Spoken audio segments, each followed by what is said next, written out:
Subscribe to our YouTube channel and press the bell icon so that you never miss any video lesson from Rao's IAS Study Circle. Hello and welcome to Daily News Simplified, an analysis of the Hindu newspaper from UPSC perspective. Today we will discuss the Delhi edition of the Hindu newspaper dated 16th May 2020. And the articles that we will discuss today are displayed on your screen. So let us start our discussion. Now, the biggest news article today is related to the announcement made by the finance minister, which is the third tranche of measures to strengthen the infrastructure, logistics capacity, governance, and administrative reforms for agriculture, fisheries, and the fruit processing sectors. And as a part of this third tranche, the government has tried to convert this crisis into a reform opportunity, and it aims at undertaking long term pending reforms in the agriculture marketing. And these reform measures are considered to be significant and would reduce the agrarian distress in our country. So, in total, the finance minister has announced 11 measures, and out of these 11 measures, 8 measures are for improving the agricultural infrastructures, and 3 measures are for administrative and governance reforms. And many of them also include removing restrictions on sale and stock limits of farm produce. So, most of the measures which have been announced by the finance minister can be very important for us from preliminary as well as mains examination point of view. And all these reforms are important for us from the economic development point of view, both in prelims and the mains examination. So, in this background, we will look at the important announcements that have been made, and also we will look at what were the challenges that were being faced by these sectors. And again, how these new developments are trying to solve these issues. So, the first 8 measures are related to strengthening the infrastructure, logistics, and capacity building. And in this, the first announcement is related to Agri Infrastructure Fund for farm gate infrastructure for farmers. So, what is the background or what were the issues in this sector? So, related to the agriculture marketing infrastructure, it is outdated and highly fragmented. And recently, a high level committee which was constituted by the Ministry of Agriculture had estimated that about 25 to 30% of the fruits and vegetables and 8 to 10% of the food grains are wasted annually due to lack of post harvest technology and non existence of integrated transport, storage, and marketing facilities. And this total estimated post harvest losses amounts to around rupees 92,000 crores. So, now what is the announcement and how the government aims at handling this situation?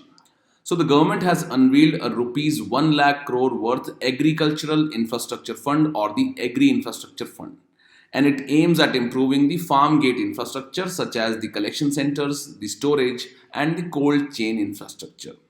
And this fund would provide necessary funding support to the primary agricultural cooperative societies, farm producer organizations, and agricultural entrepreneurs.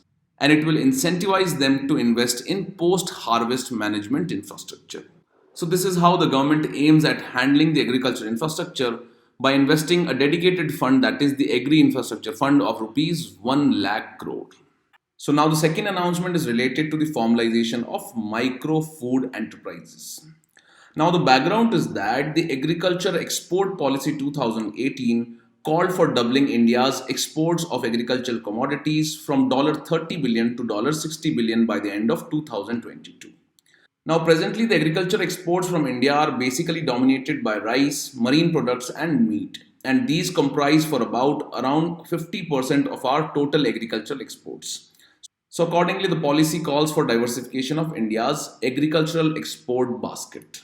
Again, the policy also calls for substantial value addition in our agricultural exports. And the value addition would boost India's exports and give an added thrust to the food processing industries. Further, recently, the Prime Minister of India has outlined the vision for vocal for local with global outreach. And under this, we need to brand the Indian products so that they have global outreach. And hence, there is a need to support the micro food processing industries to attain the above mentioned goals. So, now what is the announcement made by the government in this regard? So, the government has launched rupees 10,000 crores scheme for the formalization of micro food enterprises.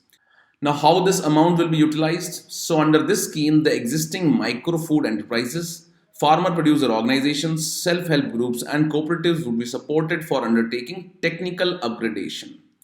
And by doing technical upgradation, it would enable them to meet the international food standards, build brand value, and market their products.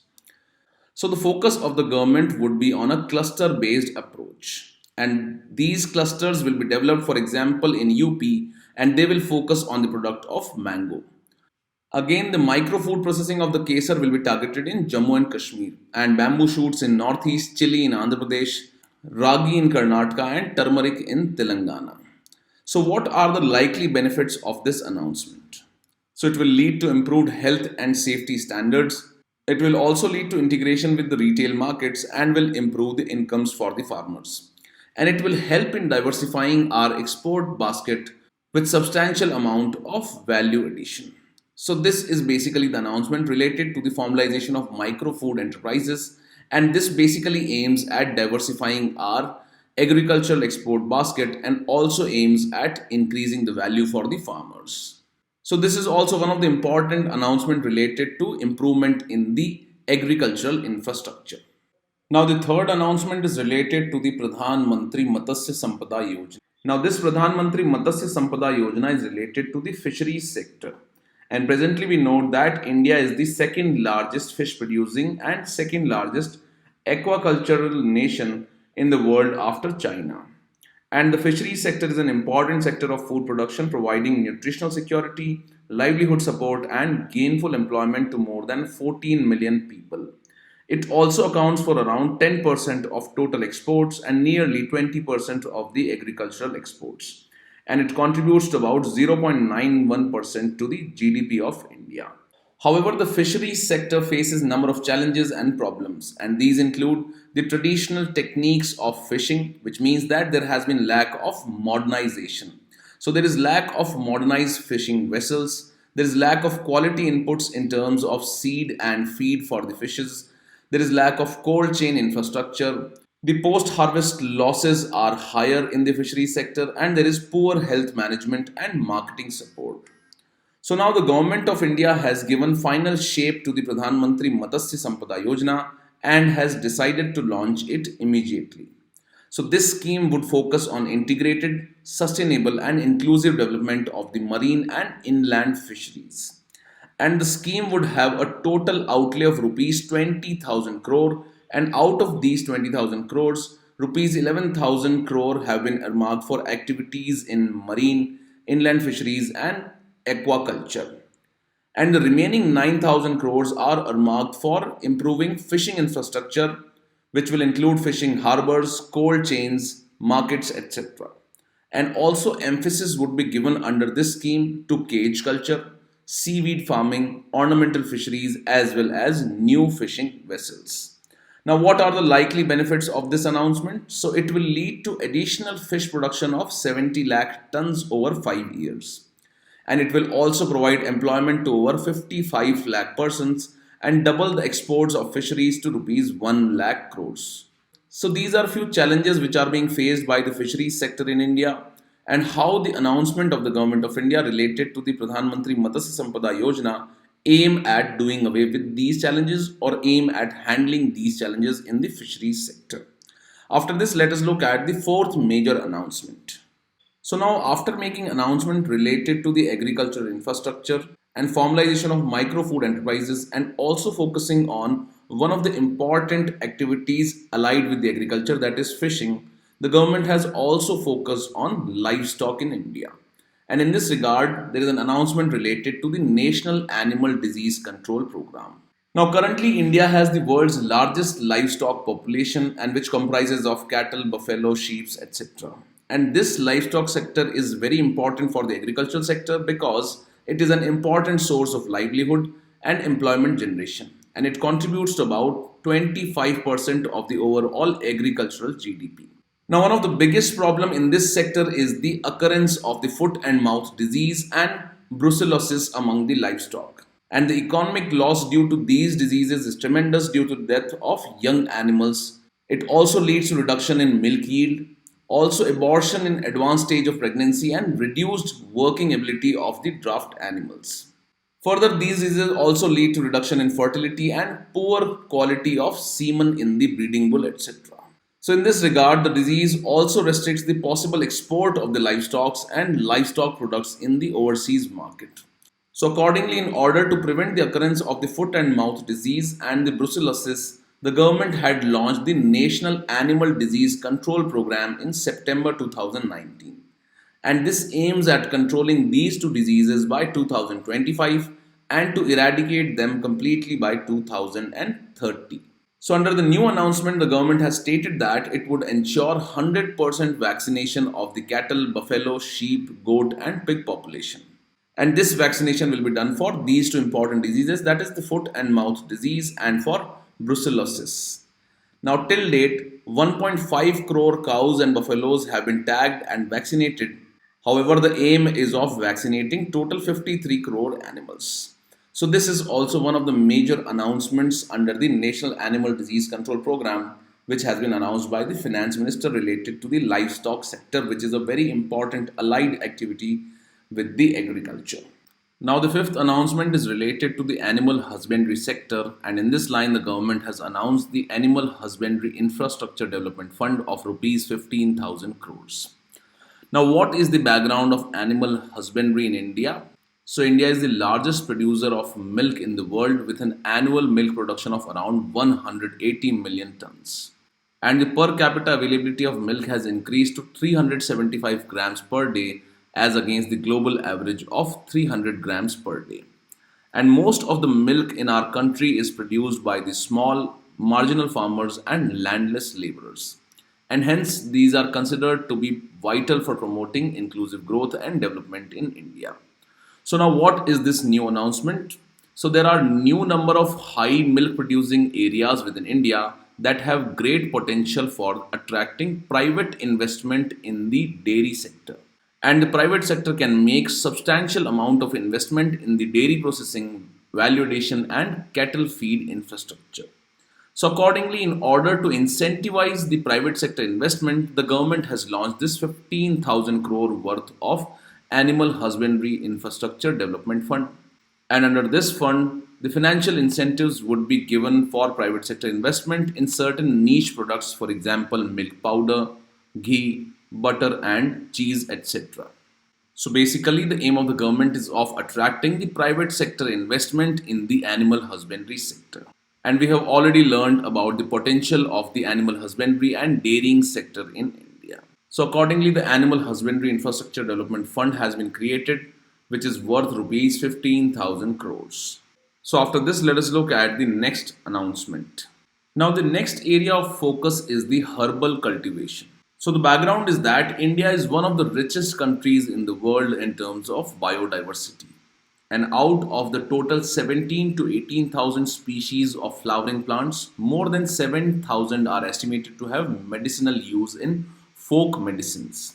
And these folk medicinal systems include the Ayurveda, Unani, Siddha, and homeopathy, and these are known as the Ayush system of medicine. Now, medicinal plants are not only a major resource base for the traditional medicine and herbal industry, but they also provide livelihood and health security to large segment of Indian population. So, besides having medicinal use, these sectors are also important for livelihood and health security of the Indian population. So, in order to promote medicinal plant sector, the government of India has set up the National Medicinal Plants Board or NMPB. And currently, the board is located in the Ministry of Ayush, that is the Ayurveda, Yoga, Naturopathy, Unani, Siddha, and Homeopathy. So, this National Medicinal Plants Board has so far supported 2.25 lakh hectare area under the cultivation of medicinal plants.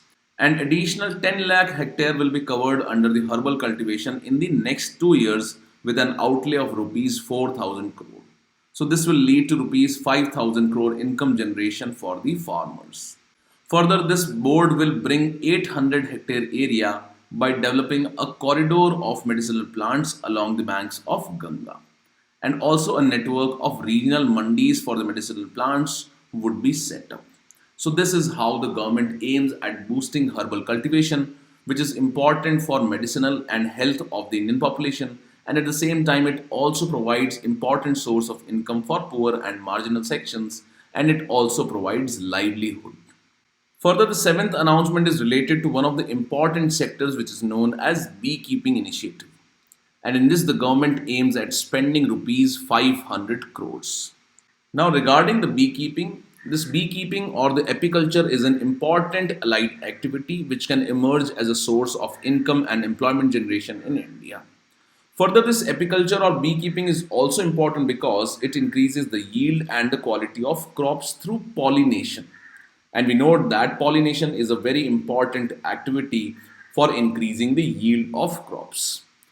So, in this regard, the government had earlier launched new central sector schemes which were known as the National Beekeeping and Honey Mission. And these aimed at overall promotion and development of scientific beekeeping in mission mode and to achieve the goal of sweet revolution in the country. So, this term sweet revolution can be important for us from preliminary examination as well as mains examination point of view. Now, this initiative or the new scheme of the Government of India had given thrust on capacity building and trainings, setting up of integrated beekeeping development centers, processing, value addition, and marketing support, and research and development. So, the Government of India further aims to take forward these previous initiatives, and in this regard, the government has announced a new scheme for boosting beekeeping activities within India. And the focus of this scheme would be on infrastructure development related to integrated beekeeping development centers, collection, marketing, and storage centers. And it will also focus on post harvest and value addition facilities. Further, there will be implementation of standards and developing traceability system and also capacity building with thrust on women's development.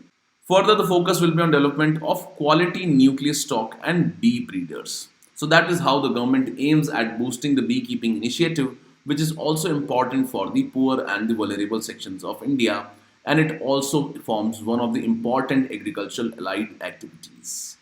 After this, let us look at the eighth initiative related to the infrastructure development in the agricultural sector. Now, the eighth announcement is named as Top to Total, and under this, the Government of India aims at spending rupees 500 crore. So, in this regard, the Operation Greens was announced in the budget of 2018 and 19 with an outlay of rupees 500 crore, and it aimed at stabilizing the supply of tomato, onion, and potato, which are known as the top crops.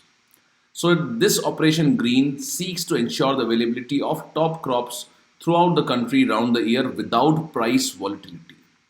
So, as we note that these three agricultural products are vulnerable to price volatility. So, this Operation Greens basically aimed at controlling this price volatility of these three important agricultural products. Now, this scheme, that is the Operation Greens, is being implemented by the Ministry of Food Processing Industries, and the NAFED acts as the nodal agency. Now, what has happened due to the coronavirus pandemic is that it has disrupted the supply chains and the farmers are not being able to sell their produce in the markets. And hence, it is leading to distress sale and reduction of price. So, thus, there is a need to prevent the distress sale. Also, there is a need to prevent the reduction of price of perishable fruits and vegetables at the farm level. So, accordingly, the Government of India has now extended this Operation Greens from the top crops, that is the tomatoes, onion, and potatoes, to all the fruits and vegetables. And that is why the name of the scheme has been changed from Top to Total. So, now what are the important features of this scheme? So, there will be 50% subsidy on the transportation from surplus to deficient markets. Further, there will be 50% subsidy on storage, which will include cold storages also. And further, this scheme will be expanded and extended. So, what are the expected outcomes out of this scheme? So, it will lead to better price realization for the farmers. It will lead to reduced wastages, and it will also increase or improve the affordability of products for the end consumers. So, we have seen that the Government of India has made announcement to strengthen the infrastructure, logistics, and capacity building in the agricultural sector. And in this regard, the important announcements have been related to the agricultural infrastructure. Again, the announcements have also been related to formalization of micro food processing enterprises. Then the government has focused on the fisheries sector, the animal husbandry sector, and it has also focused on controlling the diseases in the livestock population of India. Besides these, the focus has also been on herbal cultivation and on beekeeping or the apiculture. And finally, the government has also focused on those fruits and vegetables which are vulnerable to price volatility, and are also facing issues because of perishability. So these are few announcements of the Government of India which aim at improving the agriculture sector and also aim at benefiting the farmers and the poor and the vulnerable sections. Now, after looking at these infrastructural reforms, let us look at the governance and the administrative reforms which have been announced by the Government of India related to the agricultural sector and agricultural marketing. Now, regarding the governance and the administrative reforms, the Government of India aims at amending the Essential Commodities Act in order to enable better price realization for the farmers. Now, what is this Essential Commodities Act and why was it enacted in the first place? So, this Essential Commodities Act was enacted in the year 1955, and this was enacted in order to make available certain commodities to the consumers at fair prices. And it is used by the Government of India to regulate the production, supply, and distribution of commodities which are declared as essential under this Act. Now, the list of items which are included under this Act include the drugs, fertilizers, pulses, edible oils, petroleum, and petroleum products. And the central government can add or remove a commodity from the schedule in consultation with the state governments. And one of the examples in the COVID-19 crisis is that in March 2020, the Union government declared masks and hand sanitizers as essential commodities under the Essential Commodities Act 1955. And this was done in order to ensure that they are available to the people at right price and in the right quality. So now if the center finds that a certain commodity is in short supply and its price is increasing, it can notify the stock holding limits on it for a specified period. And anybody trading and dealing in such a commodity is prevented from stockpiling it beyond a certain quantity. So what it does is that it improves the supplies and brings down the prices. So basically this act aims at improving the supplies of important commodities or products and also aims at checking the price variability in these products. However, one of the important criticisms of the Essential Commodities Act is that it has been hindering the agricultural marketing in India, and hence it is leading to failure in better price realization for the farmers. So now what are the important issues surrounding the Essential Commodities Act? So first is that the Essential Commodities Act fails to realize that stocking is essential for agriculture. Now, the fear of bringing agricultural commodities under this act has prevented traders and processors from undertaking bulk procurement of agricultural commodities even during the bumper harvest season. And hence, the increase in the agricultural production has not translated into higher income levels. And as most of the crops are seasonal in nature, so ensuring round the clock supply requires adequate buildup of stocks during the season. And that is why stocking is an essential part of agricultural marketing. However, as the traders fear that any particular product can be declared under the Essential Commodities Act, and hence they refrain from stocking of such products. And as such, this kind of fear hinders the agricultural marketing of important agri products. Now, as the traders fear stocking any kind of product, it also leads to poor investment in the storage infrastructure. And this is because frequently stock limits are announced, and as such, the traders have not invested in better storage infrastructure. Now, this also leads to adverse impact on the food processing industry. And we note that the food processing industries need to maintain large stocks in order to run their operations smoothly. And the stock limits which are imposed by this act curtails their operations. So in such a situation, the large-scale private investments are unlikely to flow into the food processing and the cold storage facilities sector. So all these impacts are interconnected in nature. Again, there is impact on agricultural exports. So whenever the government declares an agricultural commodity as essential, it imposes a number of restrictions on it, including the ban of export of such commodities. And this prevents the Indian farmers to get the best prices on their agricultural produce from the international markets. Again, this act has been touted as an outdated act. And it is said that this act is not in tune with the present times, and the act was enacted back in 1955 when we used to frequently face shortage of agricultural commodities. And because of the shortage of agricultural commodities, there was need of government intervention to clamp down on black marketing and hoarding. However, now the situation has completely changed, and now we note that we have surplus production of agricultural products. And accordingly, we should give necessary freedom to the traders, aggregators, and food processing industries to undertake bulk procurement of agricultural commodities. So, now what is the new announcement? So, the government will amend the Essential Commodities Act and the agricultural foodstuffs, which will include the cereals, edible oils, oil seeds, pulses, onions, etc., shall be deregulated. That is, they will be made free from the controls which are imposed under the Essential Commodities Act. And the stock limits which are imposed will be imposed under very exceptional circumstances. And these exceptional circumstances will include the national calamities, famine, or with surge in prices of certain commodities.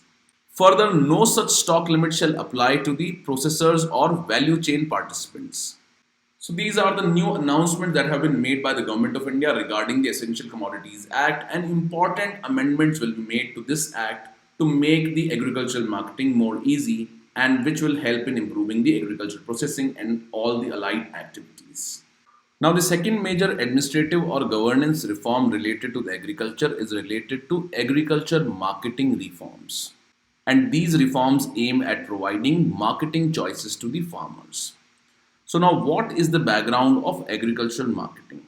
Now, it should be noted that agriculture is a subject which is placed under the state list.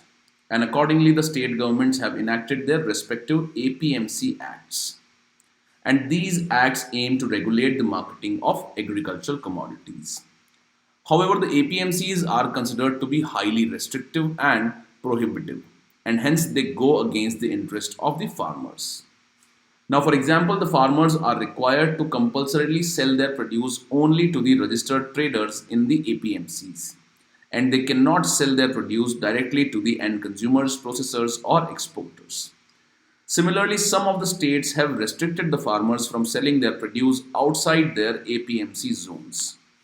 However, such kind of restrictions are not applicable to the sale of industrial goods. So this shows that the agricultural commodities are not treated at parity with the industrial goods. So considering the fact that there are around 22,000 such APMCs, the APMC Act has led to fragmented marketing infrastructure. So accordingly, in order to bring about agricultural marketing reforms, the central government has come out with the Model Agricultural Produce and Livestock Marketing Act 2017. And in this regard, the central government has been persuading the state governments to adopt the features of this model legislation. So now what is the new announcement regarding these APMCs? Now the interstate trade and commerce is placed under the concurrent list. So accordingly, the center can formulate a law to promote, regulate and restrict the interstate trading of various goods. Now, as we note that the APMC acts are highly restrictive and they prohibit the farmers from selling their produce to whomsoever they want to. Now, as the APMC acts are restrictive in nature, there is a need to provide adequate freedom to the farmers to sell their produce anywhere within India and where they are likely to get a higher price. So there is a need to dismantle the fragmented agricultural marketing infrastructure and move towards an integrated domestic market for agricultural goods. So in this regard, the government had declared that it would come up with a new central law, and such a law would incorporate adequate choices to the farmers to sell their produce at attractive prices anywhere in India. Further, it aims at removing the barriers for interstate trade, and it also aims at a framework for e-trading of agricultural produces. So the government of India aims at removing the barriers for agricultural products or the marketing of agricultural products which have been created because of the APMC acts. So in this line, the government of India will come up with a model central legislation which will provide adequate choices to the farmers to sell the produce at attractive prices. It will also lead to barrier-free interstate trade and also a framework for e-trading of agricultural produce. So this will bring the agricultural products at parity with the industrial goods. And after this, let us look at an important announcement related to contract farming. Now, the third major administrative reforms announcement has been related to contract farming in India. So now what is contract farming and what is the current legal framework for such contract farming? So under the contract farming, the agricultural production can be carried out based on a pre-harvest agreement between the buyers and the producers. And in this case, the producers can sell the agricultural produce at a specific price in the future to the buyer as per the agreement. So there is an agreement between the farmers and the buyers. And these buyers are generally the fruit processing units or the exporters. Now, such an agreement benefits both the producers as well as the buyers. And in this background, the producers can get the support from the buyer for improving the production. And such a support can be in terms of the input, for example, the technology, pre harvest, and post harvest infrastructure. And the producer can also reduce the risk of fluctuating market price and demand. Now, on the other hand, the buyer can reduce the risk of non availability of quality agricultural products. So, this contract farming basically aims at benefiting both the farmers as well as the food processors or the exporters. Now, currently, the contract farming requires registration with the Agricultural Produce Marketing Committee in few states. And accordingly, contractual agreements are recorded with the APMCs and which can also resolve disputes arising out of these contracts. Now, marketing fees and levies are paid to the APMCs to undertake the contract farming. So, in this regard, the central government has formulated a Model Agriculture Produce and Livestock Contract Farming and Services Act 2018, and it provides for contract farming. Now, in this regard, the central government has been asking the states to use this as a reference while enacting their respective laws. So, what is the new announcement now related to? So, the government will finalize a facilitative legal framework to enable the farmers to engage with the processors, aggregators, large retailers, and exporters in a fair and transparent manner. Further, the new announcement aims at risk mitigation for the farmers and assured returns and quality standardization to form an integral part of this framework. So, this new announcement has basically been related to facilitating the legal framework for contract farming. And as we note that the central government has already formulated a model law which it has been persuading the state governments to use or implement. So, as we have seen, the Government of India has announced measures to strengthen the infrastructure, logistics, and capacity building in the agricultural sector.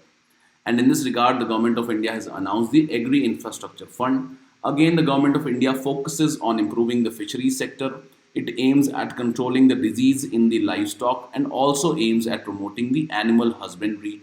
And in this regard, a new fund named as Animal Husbandry Infrastructure Development Fund has also been created. Also, the Government of India aims at promoting the herbal cultivation, beekeeping, and from top to total, which aims at bringing all the fruits and vegetables under the Operation Greens. And this is aimed at checking the price variability in these agricultural products. Further, governance and administrative reforms have been related to amendments in the Essential Commodities Act, also related to agricultural marketing reforms related to the APMCs. And also, the Government of India aims at providing facilitative legal framework for contract farming. So, these announcements are very important for us from preliminary as well as mains examination point of view. So, with this, we conclude today's discussion. Now, let's take up the question for the day.